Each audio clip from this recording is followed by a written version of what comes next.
How do you describe your growth as an actress so far, being in the industry for more than a decade? Grabe naman. Grabe naman. Pag alam mo, pag tinatanong ako nito, hindi ko alam ano yung sasagot ko kasi sobrang pina-enjoy ko lang yung ride. Pina-enjoy ko lahat ng dumarating sa akin, lahat ng projects na tinatanggap ko. I really just pour myself into every character, every challenge that comes my way. Kaya kapag nagkakaroon ng opportunity na balikan ganito, minsan hindi ko lang ang sasabihin ko kasi hindi nagsasink in sa akin na gano'n na pala karami yung nagawa ko. And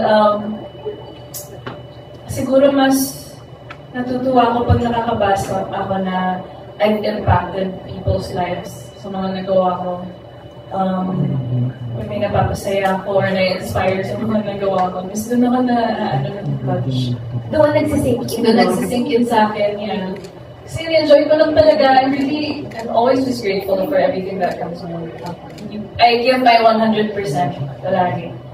And